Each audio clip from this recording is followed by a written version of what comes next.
We're going to get started here. Nikki, can you still hear me? Awesome. All right.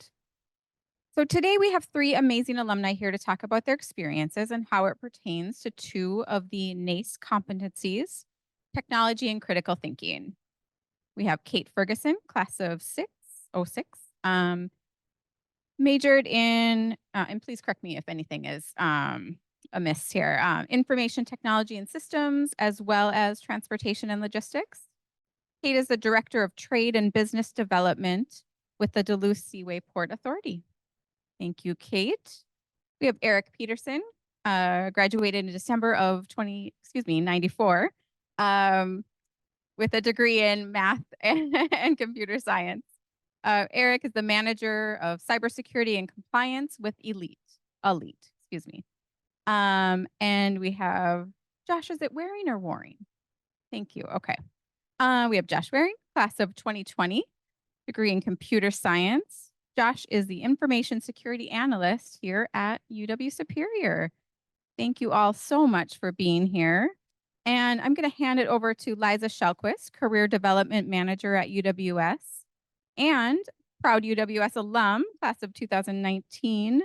Liza is going to provide an overview of the NACE competencies and today's core skills.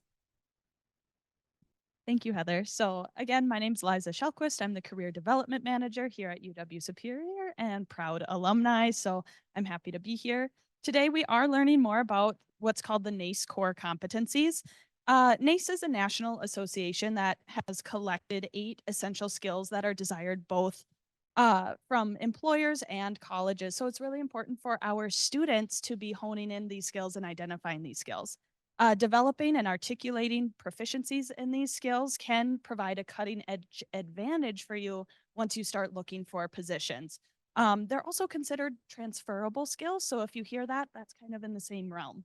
Our fabulous alumni, as Heather mentioned, has returned to campus today to elaborate on their experiences with both critical thinking skills and technology. To think critically, professionals gather and analyze information from a diverse and unbiased source to kind of make informed decisions and solve problems. Thinking critically is anticipating the needs of your stakeholders and proactively prioritizing action steps. Professionals with strong technology skills are not limited to those who work directly in tech, but are open to learning new technologies as well. So those with strong technology skills can quickly adapt to changes and manage technology that helps improve their efficiencies no matter what industry they may be working in. It also is helpful to be in tech services too. All right, so what does this mean? There are some sample behaviors that could include, but are not limited to, identifying a company or community need and finding solutions, accurately interpreting data and sharing that in an unbiased lens, making decisions to solve problems, communicating and rationalizing those actions, being open or new to new technologies, and utilizing appropriate technology for completing specific tasks in your field. So identifying and developing these skills, of course, takes time and practice. And this is a great opportunity to hear about how our alumni have honed in on those skills. And students are always welcome to come to the Link Center and talk about how you can articulate those skills in a professional manner as well. I will hand it over to Heather again and our alumni to kick off this session. Thank you. Thank you, Liza. Can everyone in the room hear me okay? I know it's not coming through here, but it is coming through over Zoom. So please begin by sharing about your education and career path and what experiences led you to this moment today. Yeah, good afternoon, Kate Ferguson. I apologize, and I'm only going to apologize once for my voice. I just got back from 2 weeks in Panama for work, and I have not regained my voice since getting back. So you'll have to bear with me. So yes, we talked about my education. It was computer information systems at the time that I was educated here at UWS, and transportation and logistics management. I started here at UWS. I came here actually to play sports. I was in the computer science program, and I did not like all the programming, if I'm going to be really honest. So I decided to take a more business focus with computers and switched over to the computer information systems program. At that time, I had a great advisor, and I strongly encourage all students to really utilize your relationship with your advisor. He knew that I was going to be here for 5 years for my education, and I was running a little short on credits that I needed to finish. And he said, "You know, I think I've watched your brain work. I see how your logic functions, and I think you might be really attracted to this transportation logistics program. And it's not going to add any time, but it'll get you to the end of your 5 years." And so I was really fortunate. I joined the first class for that program and loved it. And so I often tell people that I started here at UWS as a computer major, and I ended as a transportation logistics major with this other degree in computers. So while it's worked well for me in my career, it certainly wasn't my focus as I left the university. So I was also really fortunate as a transportation logistics management student. You have to have an internship, and I interned with a fleet of ships here that's managed here in the board of Duluth Superior called the Great Lakes Fleet. Upon ending my what ended up being 13-month internship with them was when I graduated and was hired on full time, and that fleet is owned by Canadian National Railway. So I was a CN employee for nearly 9 years. During that time, they paid 100% of my master's degree. So I got my business administration master's from the University of Minnesota Duluth, also a bulldog as well as a yellow jacket. And so had a great time, a great career there at CN. Unfortunately, my career path there adjusted, and not due to my own volition. I was selected to be put in a different position. And that position meant I was only home on Saturdays. And I chose to not travel that much for work and took a job with Essentia Health for 15 months. And that job was great because I ended up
All right, do we have audio back?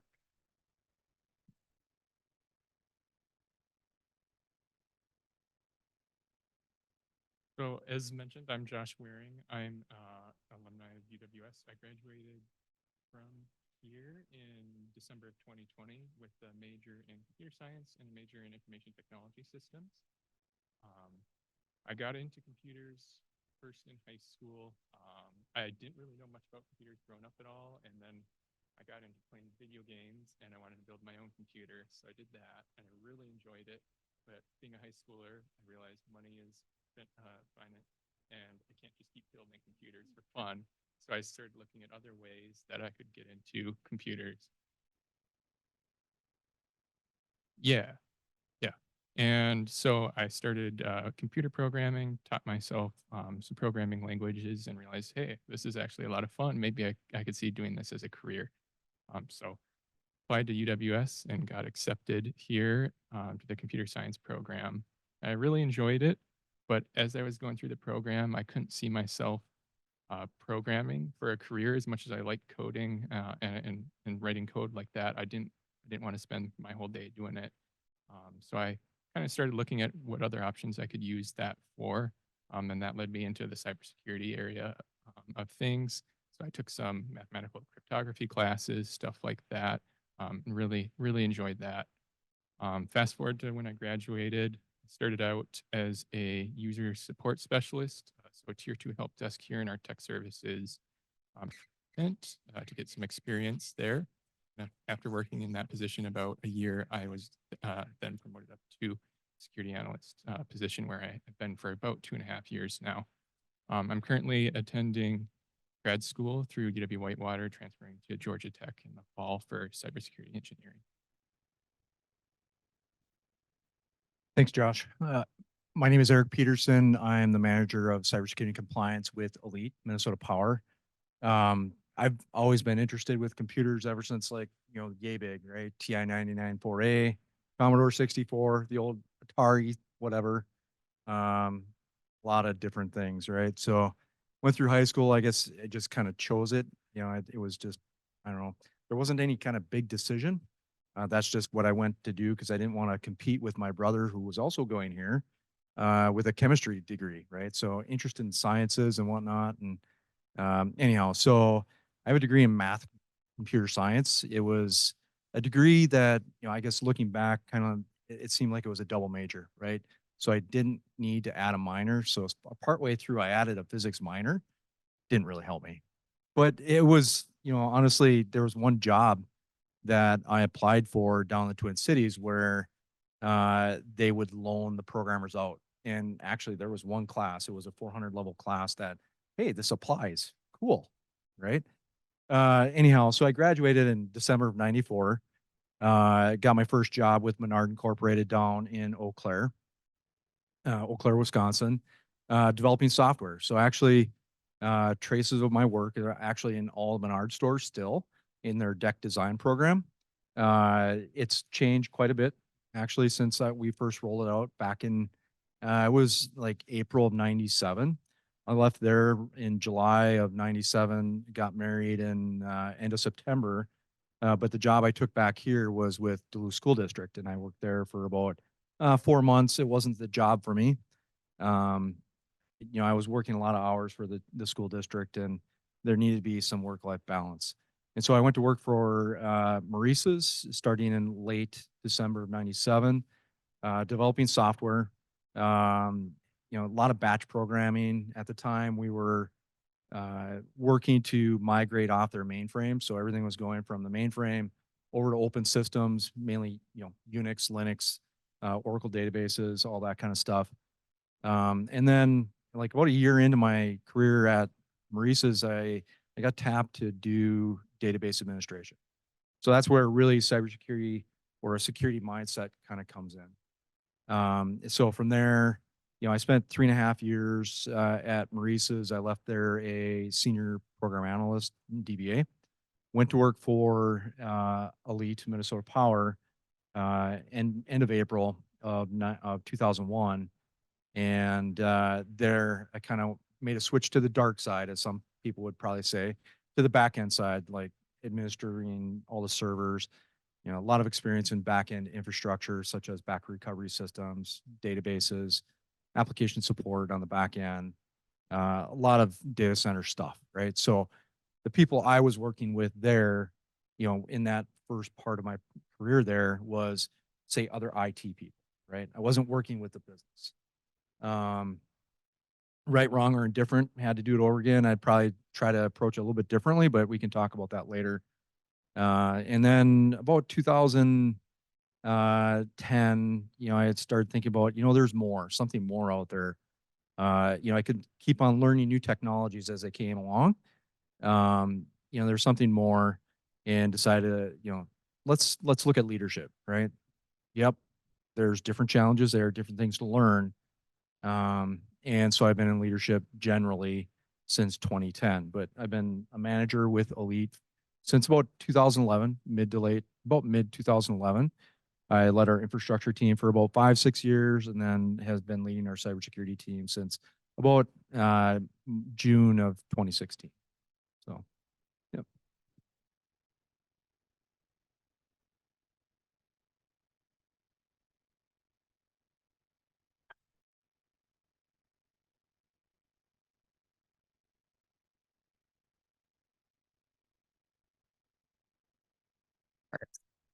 And just, we have someone that's out and been around for a while and now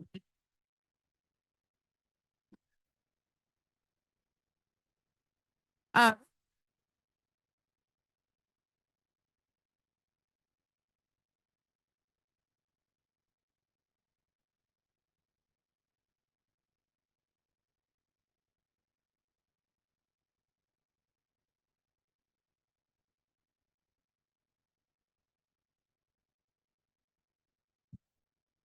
How much time do good question.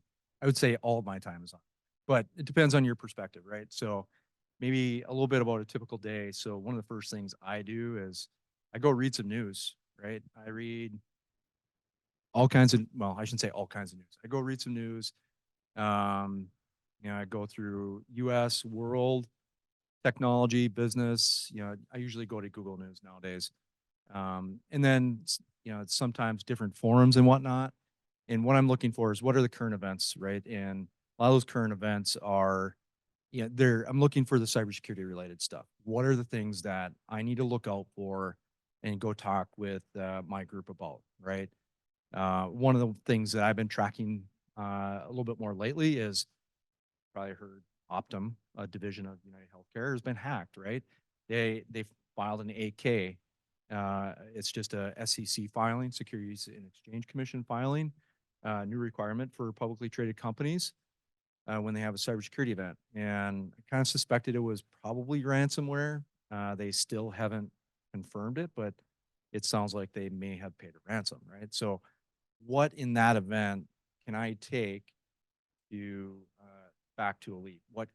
Is there anything, right? Honestly, actually, how much time do I spend online during work hours? Maybe a couple hours, right? I'm doing more meetings, that type of thing. I don't do back end infrastructure work anymore. Um, some of the tools I use, it's actually industry related. So we're part of different industry groups, such as Edison Electric Institute. There are some people that I communicate with all over the country based on some of the programs that we're involved in.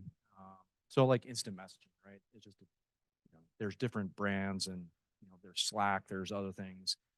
There's some that are specific for the industry because they'll only communicate on those because it's a vetted platform. Um, kind of think of it as a pay to play, right?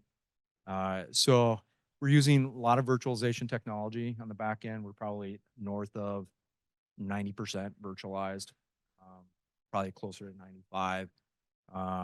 Security system wise, we use, your enterprise detection response stuff, a lot of different things, right? So, okay, what can you take from that?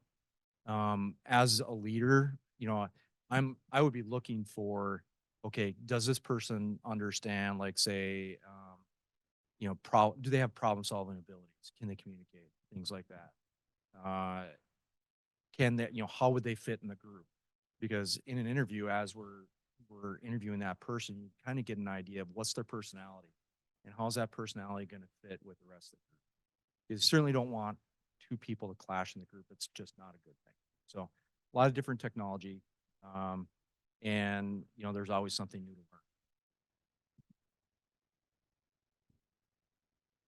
learn. How much time do I spend online? Well, if I'm asleep, I guess I'm technically not online, so that would probably be the easier answer.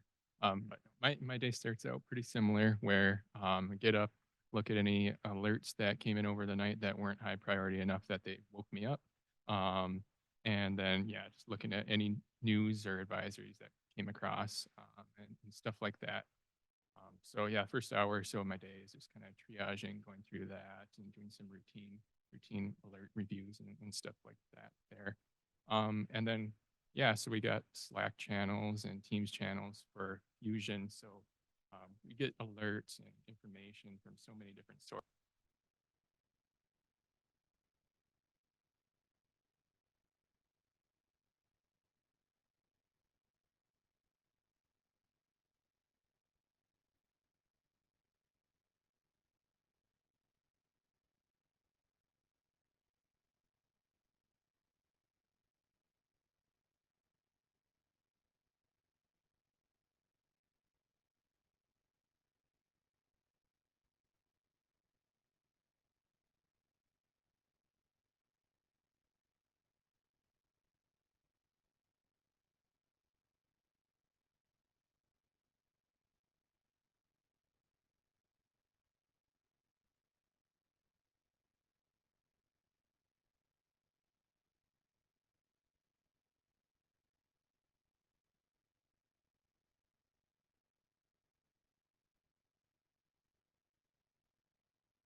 We'll switch microphones again. Hopefully this one lasts. There's just so much out there. So to be able to effectively sort through that information and triage the important stuff is kind of the key element there. And then systems I work in beyond that, there's EDR, extended detection and response, which is just like a fancy anti-malware. Our SIM solution, which is where all the logs from our servers and stuff like that are forwarded to, and then that looks at those logs and says, hey, are there any threats here? And it'll alert us on that and allow us to investigate there. So a lot of that type of system kind of thing, stuff that you don't really see as a user necessarily, but it's all running in the back end. So I manage and maintain all those, work on our firewalls, our systems and servers and stuff like that too. So kind of because we're a smaller university, I kind of get to dip my hands in a lot of different pools of technology. So it's been a really great learning experience. Well, you've come to the dumb end of the table here when it comes to cybersecurity and IT. I'm going to be a little bit more business minded when it comes to my answers, right? So, how much time do I spend online during work? I would say very similar. I actually spend the first hour of my day reading the news and looking at what is happening in my industry, not usually what's happening in technology. Although maybe I should be more careful about that. But the reality is, if I'm in my office, I'm probably on my computer, on my phone. Sometimes if I'm in a meeting, I'm also on my computer and on my phone. Um, and I do travel a lot. So you think, okay, you travel, you're not at your desk, well, but you're still connected to your phone. So I am connected nearly all the time. But I am, and I know we're going to get to this a little bit later. I am pretty religious about how I uh, give my time, and I am careful about boundaries with my time and the million notifications that you might receive to wake you up. I refuse. And that's again kind of my industry, and my job allows me to do that. Not necessarily capable for somebody like you, Josh, to kind of ignore those indications.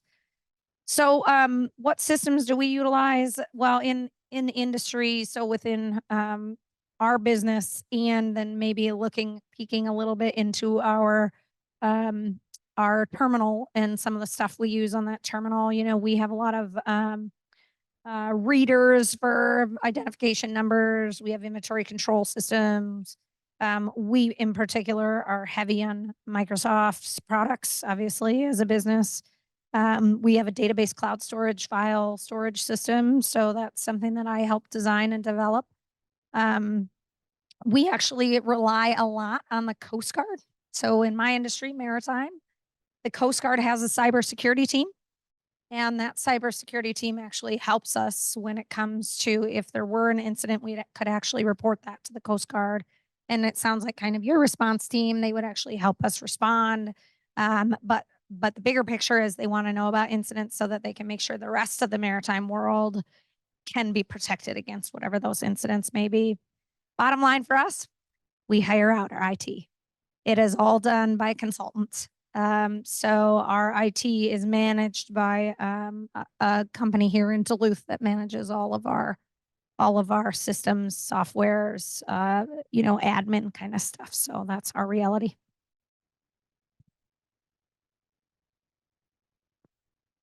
Gonna switch up this next question a little bit for you. I don't want to spend a ton of time on it, but how do the three of you um, sorry, let me rephrase that. Do the three of you use LinkedIn religiously to keep your profile, your professional profile current? Talk about that for just a moment. Still says green. We're good. So yes, in my industry, LinkedIn is certainly something that we not only post on as a business, but also important to have your professional profile updated and referencing real life. It is important to post on it. Some people post on it every day. I don't, just because I don't need more time behind the screen to manage things like that. That's my personal preference. In this region, I actually find Facebook to be another thing. I know that is maybe my age showing that Facebook is a thing. But in this region, Facebook is used in business a lot more than other areas in the country. So I might go to a conference and say, "Oh, aren't you on Facebook?" And they're like, "No, that's 10 years ago. Why would we be on Facebook?" But in this region, if you are not on Facebook, you're missing a large population. So for us in our business, we are on LinkedIn and we are on Facebook, and that is it. As far as me personally, I don't tweet, I don't Instagram. That is not my thing, but that is because, again, I prioritize my time in different ways. So that's my answer. My answer isn't nearly as exciting. I'm not on social media much per se personally. I am on LinkedIn and I'll occasionally go in there and update things. It has been something I've used more and more over the years as I've made connections with people at conferences or other places like that. So it's a good way to stay kind of connected there. And as you kind of achieve different things like certifications or your degree and stuff like that there, just kind of keeping that updated, checking in every few months at least there and using that is great. Even if you're not actively searching for a job, just keeping that updated is a good thing there. When I applied for my position here at the university, I think that was the first time I had really ever used LinkedIn, and the job was posted on LinkedIn. That's one of the places I had seen it and stuff like that. So it is a great place to kind of both network and find potential opportunities. As far as social media, well, LinkedIn specifically, actually, I've been removing stuff off of there. And actually probably wondering why. Being in the electric industry, I'm a target, right? I'm a target for threat actors. And so, not to mention LinkedIn, now owned by Microsoft, has had a number of breaches. So my information's out there, right? A number of times. I mean, I haven't actively removed it, all of it, but given that I haven't been updating it, right?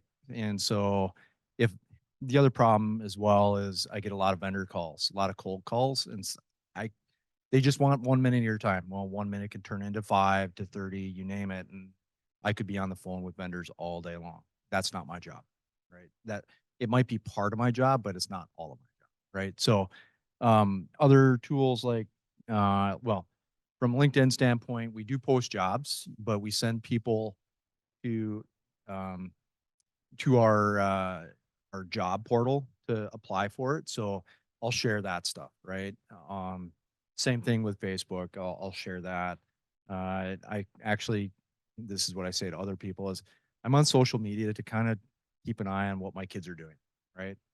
Not that much. I mean, I do more than just that, right? So it's more fun than anything. It's entertainment, right? So nothing any serious. Some people get into really serious conversations online, right? So take a step back from that keyboard and make sure you're not taking whatever post personally, right? Um, Instagram, same thing. I was just doing it just to follow various family members just to see what was going on, not stalking them. It just, what are my kids doing? Right. In an effort to try to help protect them. Right. So there's a lot of good things online. There's also a lot of bad things out there.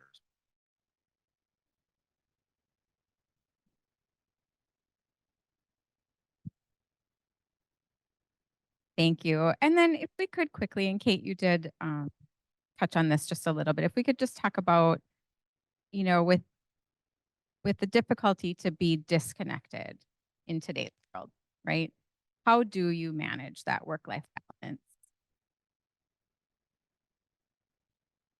It's hard. It takes practice. It takes perseverance. When I worked for CN, I could get a call at 2 a.m. That was the business. You had to make a decision after being woken up. There are some businesses you can't get away from it. I'm very lucky. Nothing that we do is typically an emergency. So I don't need to be woken up at 2 a.m. And I might know if something could potentially wake me up at 2 a.m. and then I might change my answer here. But I personally am a notification hater. When there is a notification on my phone, I want to check it. And so if my email says I have email, I want to check it. So if I'm on vacation, I turn off my email. If I am on the weekend and I need time away, I turn off my email. I use Google Voice for my work cell phone number. I can also silence that on weekends. So I know if a call is coming in, it is for me, not because of a work issue. So I'm very deliberate about making sure that my time that I need for me, for my vacation, for my health is for me. That doesn't mean I go on vacation and never check my email. Because the reality is, probably every other day, I turn on that email, I see the 500 notifications and go, and quickly do a thumb scroll, nothing urgent, turn it back off. So it doesn't, that was definitely trial and error because sometimes I would get in the turn it on and then delete, delete, delete, delete, answer, answer. And then hour later, you're like, crap, I didn't want to do this on my vacation. Takes practice. Same with the phone, same thing. Something I have been working on, and this is all about kind of knowing yourself, knowing your kind of emotional and technological intelligence. It's very easy to be on a Zoom call or a Teams call and be sidetracked by the other technology that you have in your hand. And I have a little note that I have on my computer that says they are watching you because they see. People see. They see that you're not paying attention, and that's not good. They also see body language, and that's something that I personally have to be very careful with because I'm kind of a talk with my hands. You can see emotion on my face really easy. And if somebody says something on the screen that I don't like, and I go, that is a very clear, right? I mean, it is clear that I'm making a face at them. So some of the things that I really try to do when it comes to online meetings is to close out all my other windows, put my phone out of reach, and pay attention. And that is really hard in our world to not get sidetracked. But I think if I'm going to attend the meeting, then I damn well better pay attention. So that's kind of some of the way that I work with technology. So for me, starting out, I was pretty, inexperienced in actually working professionally in cybersecurity and stuff like that. Of course, I had the computer science background and all that, but being kind of newer to that role and everything, I dealt with, imposter syndrome that is kind of typical, and also just not being super confident in myself.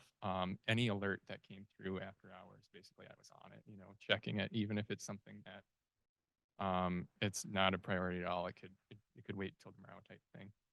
I remember one evening on a Saturday, I rode my motorcycle out to Wisconsin Point to watch the sunset at the beach, and I got an alert on my phone after I was sitting there for about maybe 5 minutes. And even though it was something I probably could have just, looking back, I definitely could have just let go for a couple hours. I left and went back to my apartment. And that's kind of when I realized that I needed to kind of start changing my mentality around that a little bit more and streamlining that process. So that was kind of twofold.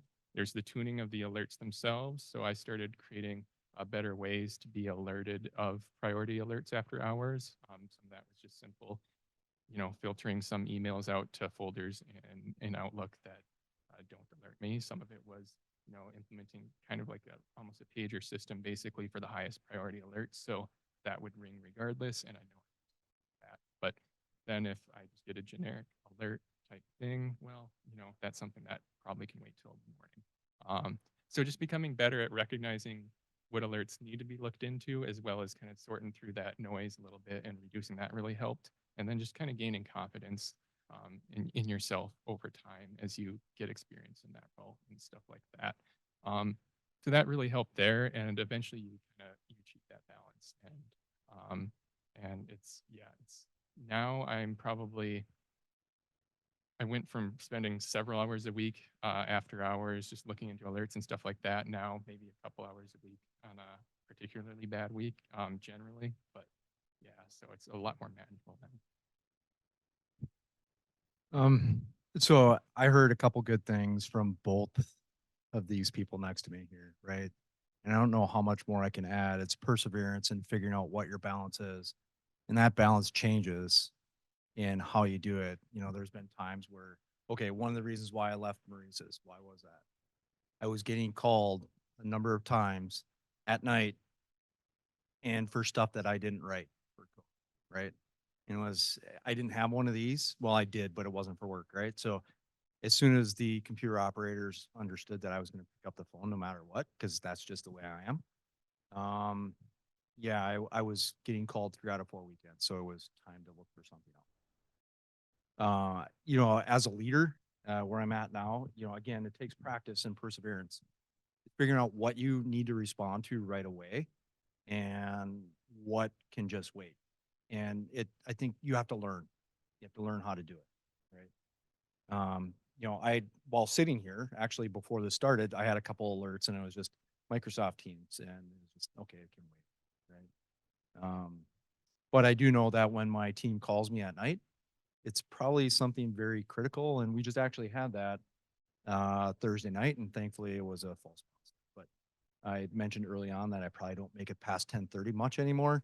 Well, I really still do, but I was up till about 11:30 that night with them and helping to triage the situation and asking questions. So I wasn't doing the work, but bringing people together, talk about the situation, and do we really have an issue?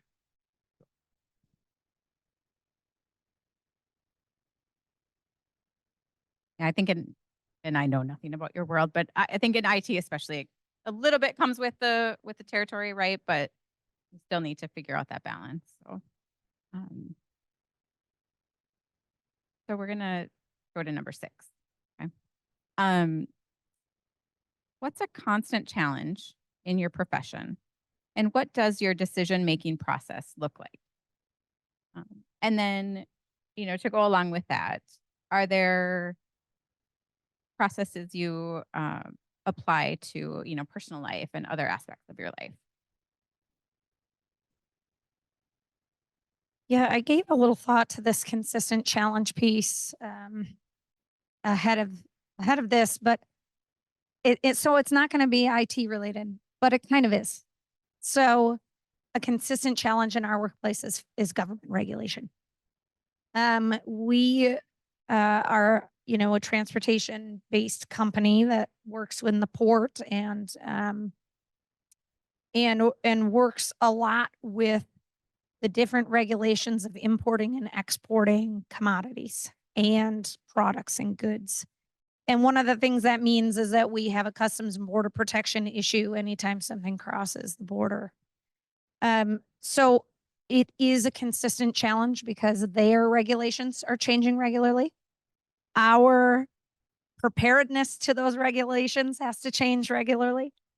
And sometimes that decision process isn't clear. So I'm kind of hovering in between 6 and 7 here, but sometimes we don't know the answer to that decision tree until we already start the process of making the decisions. And so, yeah, regulation is a constant challenge, and our decision making process isn't clear. It's usually two steps forward, one step back. Um, it's usually and always for us about relationships. We have to have a good relationship with those people that are instilling those regulations locally, because not only do they then know us, but they actually know our process. So it makes it very easy if you have a really good relationship. We can step into the nitty gritty. We can then potentially negotiate things that maybe because of our great relationship, other places can't negotiate out. So we might actually end up saving money in the long run because we negotiated something out because of the relationships, because of the changes. And so it's a constant frustration and a constant challenge, but we have a seemingly really good relationships and discussion points and the ability to come together on a shared goal of making sure that the Port of Duluth Superior are prosperous and successful when it comes to importing and exporting. These regulators want that too. They just have to hold you to the standards that they require. And so that understanding is really important too, that you know they have a job to do, they know you have a job to do, and let's try to come together and really find the solution for the challenge. Unfortunately, that challenge seems to reoccur regularly. So it's like you get through one and the next one pops up. So that's one of the challenges I came up with. That might be because I'm dealing with an issue with them right now, that was like top of mind. But um, yeah, and of course, I think and with anything that's a challenge, the steps that we use with them is very applicable to kind of my everyday, whether that home life, friend life, family life. Making decisions is never super clear. I mean, you might get lucky, um, but having a good relationships is a really good, solid base to being able to work through challenges. There's a couple different routes I could go with this. The first would be balancing policy, so security policy, whether it's from the federal level, state level, or UW system level, um, with other security best practices, and then also user convenience, because you want to be able to enable your users while also, applying security measures that protect them, and then also applying the mandatory security measures from the state and stuff like that. So it's a lot to balance, and um, sometimes it can be difficult to determine the best route to do that without causing significant inconvenience to your users. It might be super secure, but if your users can't log in and do their work, then it's obviously no good. So you got to always balance the human element in there. And so having a clear idea of what your kind of security program or whatever you're working on looks like then kind of helps guide you as you implement this. And it kind of helps you prioritize these tasks and give you an idea then when something new comes up, where is that going to fall in line with the rest that's going on there. Another quick thing would be like investigating alerts, and this was especially when I was newer in my role, but every alert's different. I mean, sure, there's some that are kind of similar and stuff, but there's so many different types of compromises and stuff like that. And so it was kind of overwhelming to know where to start with a lot of that. So what really helped in that decision making process was defining an actual process. So what do we have available to help us get information, gather information, and really drill into this alert here? And how do we do that then? And so having a kind of a process that's not super restrictive, but gives you an idea of, okay, this is what I can do in the event of this type of alert is really helpful there, and helps guide your decision making then when you're under pressure and you're really trying to figure something out before it gets much worse. Yeah, it is. Yeah. So, I guess what's my response? There's a lot of pressures. There's a lot of problems. So each business, each agency is trying to solve a problem, right? We have regulation as well. And yeah, there's a lot of pressures on businesses to make sure that their systems are secure, especially a utility. and we have to abide by standards that they put forth, right? Really, it's all about risk mitigation, right? What can I do to reduce that risk? I can't eliminate it, but I can reduce it. What's the risk of doing something versus not doing something, right? The risk of not doing something could be greater. Um, there's certainly other technical related things or kind of getting more deep to the core of some of the things that we face. It's also how can we hold our suppliers accountable for an issue that they had, right? Um, how do I build that from a business standpoint? And that's usually through a legal instrument or a tool. Um, and we're talking more high level business related stuff. And you could also, how do I limit risk to say systems? What things can I implement that users can accept? It might not get me to that full spot where I want to be from a cybersecurity person, but at least we're there part way, right? Because if our systems were totally secure, it wouldn't be connected to the internet, right? But even still, that has risks. Yeah, that's the best I can provide, I think.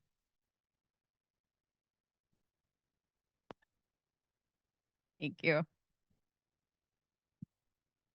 So, and we've touched on this a little bit, but critical thinking, technology, how do you decide to move forward with something if you don't have all the information? Do you have processes or guidelines just personally that you usually use? Yeah, I'm going to give you an unclear answer for for that. I yeah, still in IT.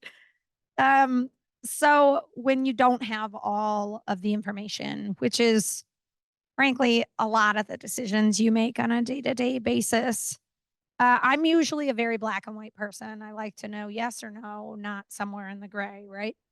And so, but what I've found is that my job is very much in the gray. I do a lot of things that are kind of, you have to find a path forward without really knowing where the path is.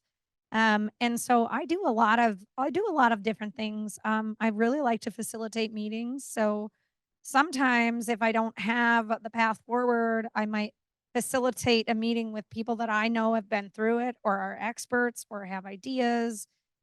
It's really important in those meetings that you give space for people to speak.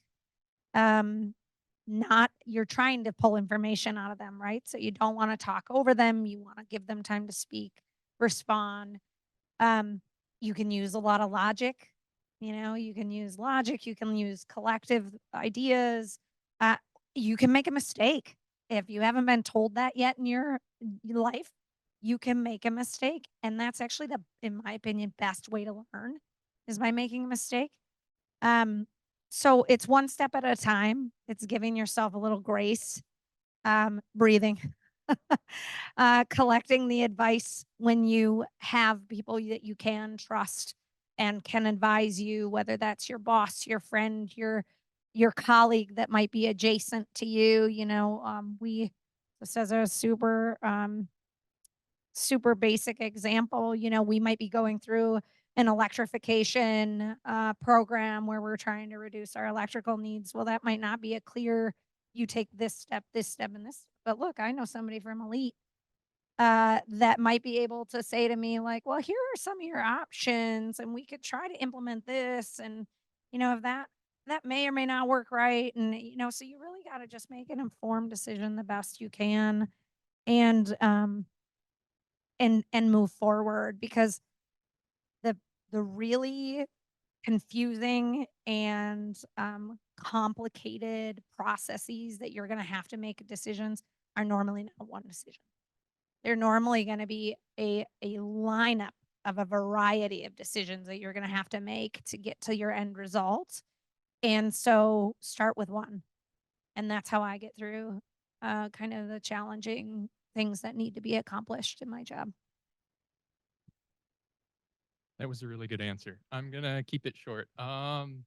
So when I'm faced with a decision where I might not have all the information, I look at, okay, what information do I have? And is it accurate? And then what information do I not have? And of that information, what information do I need to move forward? And can I get any of that information drawing from the information I do have? So just seeing there what I can do with what I have. So kind of having a clear idea of what you do have is important. And then the other side of it is a lot of times, okay, so how do I get the information I need? Well, you either need to be able to communicate effectively with people and ask them, or you need to be an effective communicator with Google. So good Googling skills are probably, one of the top three things that are important in IT. Um, but so being able to get effectively categorize the information you have and then communicate that, whether it's through Google or some query or to a person to ask for more information is important. And then from there, once you have hopefully enough information to make that decision, then you can draw on your experience and the information to make an effective decision. Yeah, what to add to all that? Yeah, when we make decisions, you can't. There's no way you can get all the information, right? It's analysis paralysis, right? So at some point, we're going to go back to risk, right? It's okay. I have 5 pieces of information. I need 8, right? Well, maybe I can make that decision on just those 5, and there's other ways to think about it too. And it's really going to be situational. From okay, what are my requirements? And does the software product meet that? Maybe it meets a handful of them, and that's enough. And we can get the rest of it another way. But really, what it comes down to in decision making is also being comfortable with not knowing all the information you think you need to know. And that's key. What you think you need to know. But also you have to be, I think, okay with making a wrong decision as long as it's not a huge mistake that costs millions of dollars, right? And yeah, hopefully it never gets to that point, right? But it could, right? Maybe it's not just with a software product, but maybe it's a compromise, right? It's being okay with that decision and being okay with going back and making a different decision. And so and also in trying to empower those that report to you to make decisions, because you can't always be there. Might be in the middle of the night. They might need to have a system shut down or isolated. Well, depending on what it is, they can make an educated guess based on your experiences and what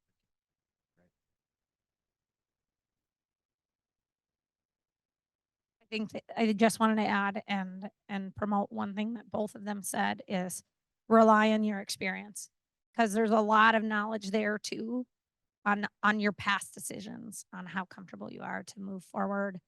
And then, Eric said, be okay with making a mistake and making the wrong decision, and okay if that happens to say that was wrong and we need to try again, or we need to shut down whatever it is that we did and start over, because it did not end up the way that it wanted it to be, and be okay with making that decision at any stage during the process, because the last thing you want is to get the $1,000,000 mistake, right? So, yeah.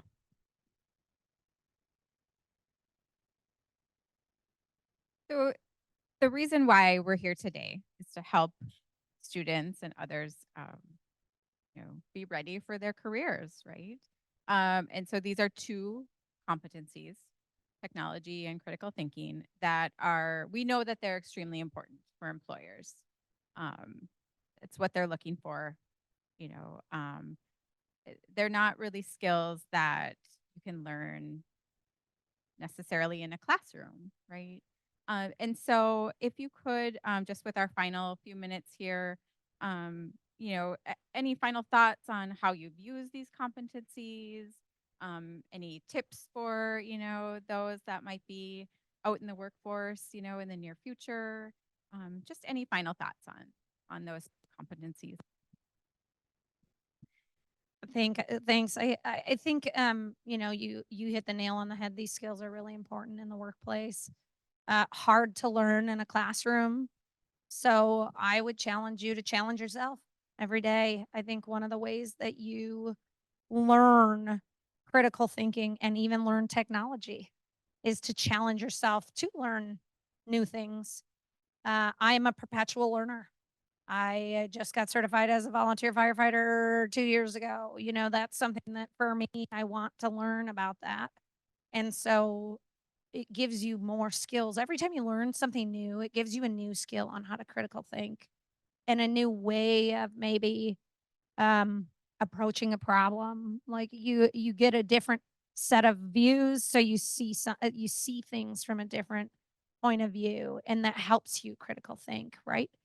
And so I think that perpetual learning is something that I hope I can continue through the rest of my life. Um, because something that even me as my middle of the road career member up here is, you know, technology has changed a lot since I even started in my career. And it's using my young people that are around me, having them teach me, not being ashamed of that. I grew up with something different. That's learning a skill, learning technology. And so you can learn. You just have to keep challenging yourself to learn. And so I think with both of these core competencies, you really can strive to do some perpetual learning, and you will be better every day that you do that perpetual learning in these two skills. And you'll take those new ways of looking at things into your job every day as well. So those are my comments. I'd say very similar to that is, yeah, being open to and having that drive to learn. And so being interested in your field or wherever you're going to be applying your skills is really important. And being interested and willing to learn more about that. Don't be afraid when you run across new technology or whatever in your field that you haven't dealt with before. Just kind of embrace that and kind of say, okay, so how can I learn from this? Take that as a learning opportunity, and just continue to grow through that. And being driven to learn and taking advantage of those opportunities is something that professors will recognize and employers will recognize. And so even if graduating college and you're starting out in entry level position that maybe isn't your dream job, just applying yourself there is really important. And applying the skills you've developed through your education will help you further hone those skills, and then move along in your career through that. This is a really good question.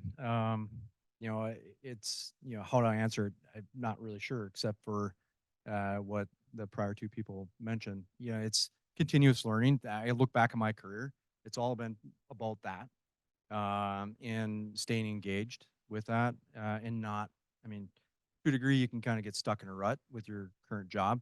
But in IT or in, I'm sure, just about any field, there's always something new to learn, right? I think with technology, it's coming at us faster and faster. That's the way it feels, right?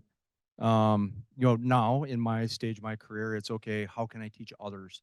Because if I give them the answer, they'll just learn that, hey, I'll just go to Eric and give me the answer. In the end, they have the answer. They may not know it, but they need to come talk with someone and need help draw it out of them. And that's how they learn. And to a degree, I as well, just differently. So I think that's part of it. I think college in general gives you that base set of learning. I heard, well, we're going to go talk to Google. Well, when I started, we didn't have that, but the critical thinking helped to be curious. Okay, that failed. I wrote this piece of code that failed. Why? How can I fix it? And just go along and be curious and learn new things. Probably not a lot more than what others would said, but technology is changing. I didn't have this, right? In actuality, it's sometimes I like to put it in a bucket of water because you get so many alerts, right? But no, I can't do that.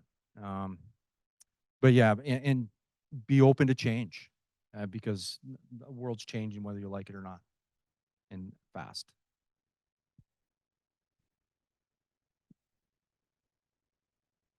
Thank you so much.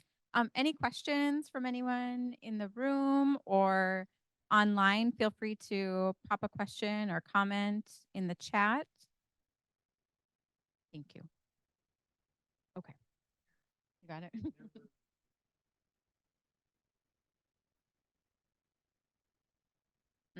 Yeah.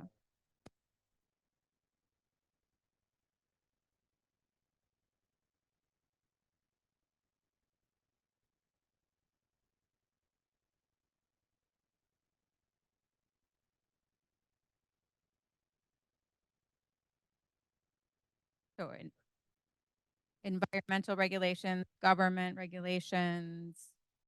I- Yeah. Okay.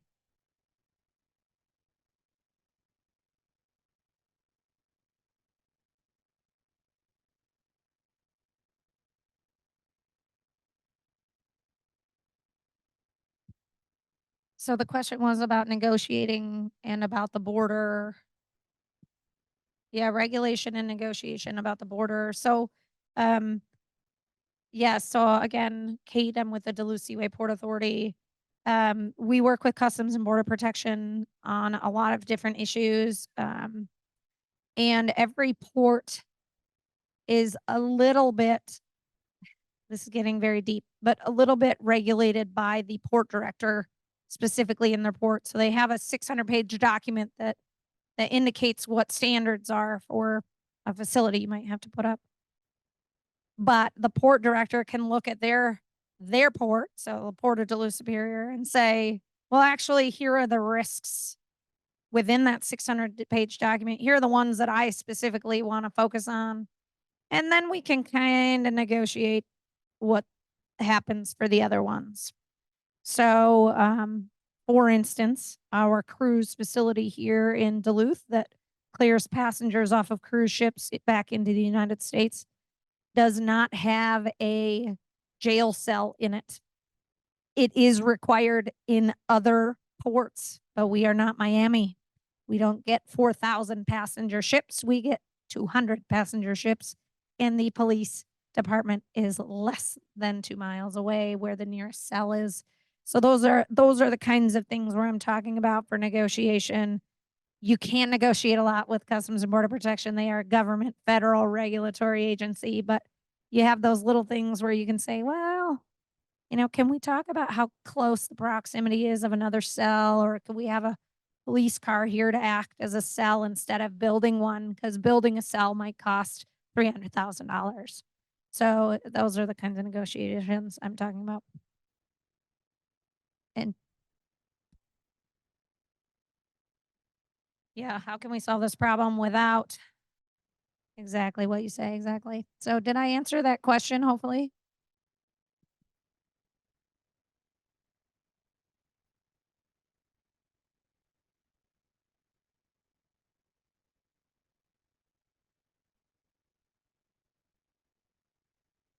Welcome.